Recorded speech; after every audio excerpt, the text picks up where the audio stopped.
50 साल की तपस्या कम नहीं होती, बहुत बड़ी तपस्या होती है।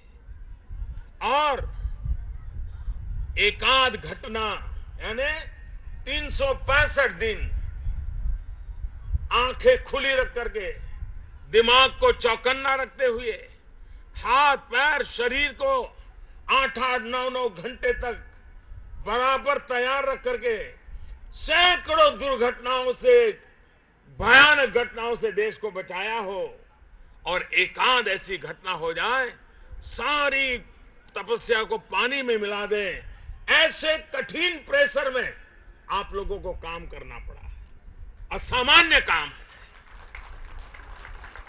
और मैं इस बात को भली भांति समझता हूं, क्योंकि प्रधानमंत्री के नाते हमें भी सुरक्षा कवच मिलता है, लेकिन किसी व्यक्ति को सुरक्षा कवच देना बहुत मुश्किल काम नहीं है, माफ करना मुझे। एक व्यक्ति को प्रोटेक्ट करना, उसके लिए व्यवस्थाएं करना मुश्किल काम नहीं है, लेकिन एक इंस्टीट्यूशन को प्रोटेक्ट करना, जहां 30 लाख लोग आते जाते हो, जहां 8 लाख लोग आते जाते हो, जहां हर चेहरा नया हो, हर एक का व्यवहार अलग हो, उनको, उनके सामने उस इंस्टीट्यूट को प्रोटेक्ट करना शायद कितने ही बड़े वीआईपी के प्रोटेक्शन से लाखों गुना ज्यादा मुश्किल काम है जो आप लोग कर रहे हैं। और आप उस इंस्टीट्यूशन की दीवारों को संभालते हैं, ऐसा नहीं है। आप उसके दरवाजों पे खड़े रहते, ऐसा नहीं है। आपको भारत की विकास यात्रा की सुरक्षा कर रहे हैं। आप भारत की विकास यात्रा को एक नया विश्वास देते हैं। और मेरा तो अनुभव है, आप लोगों की सेवा में अगर सबसे बड़ी कोई कठिनाई है, सबसे बड़ी मुसीबत है, तो मेरे जैसे लोग हैं, मेरी बिरादरी के लोग हैं, जो अपने आप को बड़ा खैरखा मानते हैं, बड़ा वीआईपी मानते हैं। हवाई अड्डे पर अगर उनको आपका जवान रोक करके पूछता है तो उनका पारा तेज चढ़ जाता है, गुस्सा कर देते हैं, आपको अपमानित कर देते हैं, यहां तक कहते हैं मैं देख लूंगा।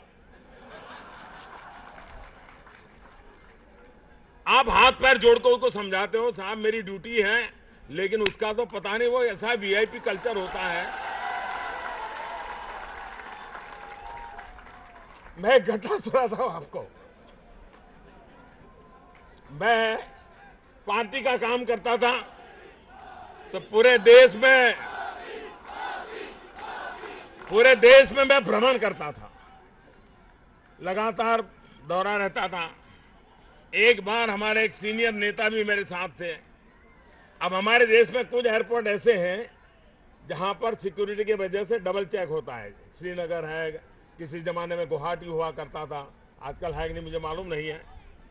तो मेरे साथ जो हमारे सीनियर लीडर थे, अब वो बड़े थे, जाने माना चेहरा था, लेकिन अब जो जवान वहां खड़ा था एयरपोर्ट पे, वो उनको पहचान नहीं पाया।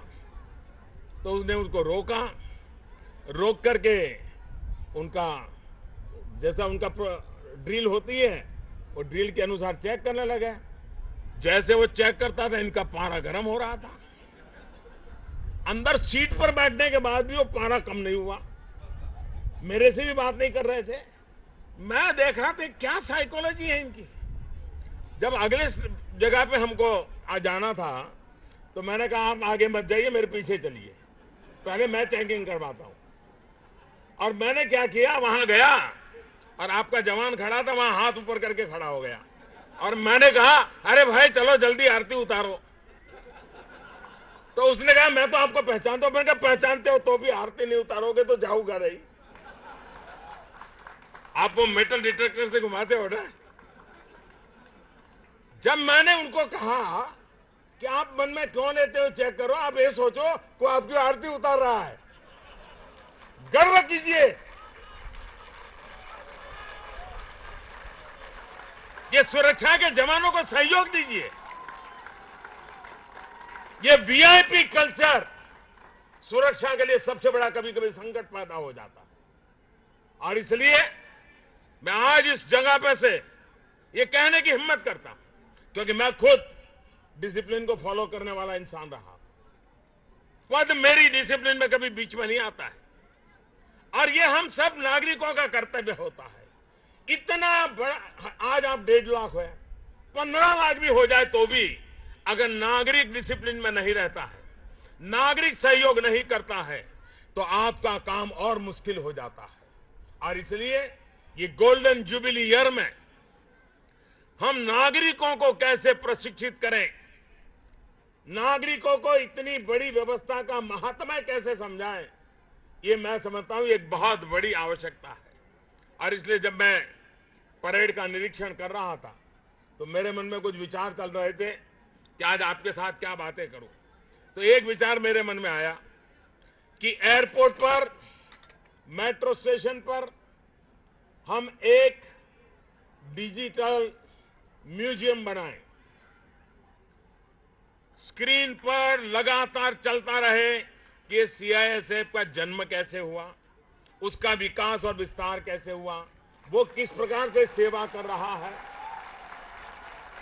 नागरिकों से उनकी क्या अपेक्षाएं हैं। ये मेट्रो में जाने वाले 30 लोग कभी न कभी तो देखेंगे, ये हवाई अड्डे पर आने वाले 7 लाख 8 लाख लोग इसको देखेंगे, उनको समझ आएगा कि भाई ये 24 घंटे काम करने वाले लोग हैं, इनका जरा सम्मान कीजिए, इनका गौरव कीजिए, इनका आदर कीजिए। इनको प्रशिक्षित करना बहुत आवश्यक है, और नागरिकों का प्रशिक्षण जितना ज्यादा होगा इतना सुरक्षा बलों की ताकत बढ़ेगी। और इस काम की ओर बल देने का प्रयास मेरी तरफ से आपको पूरा सहयोग रहेगा।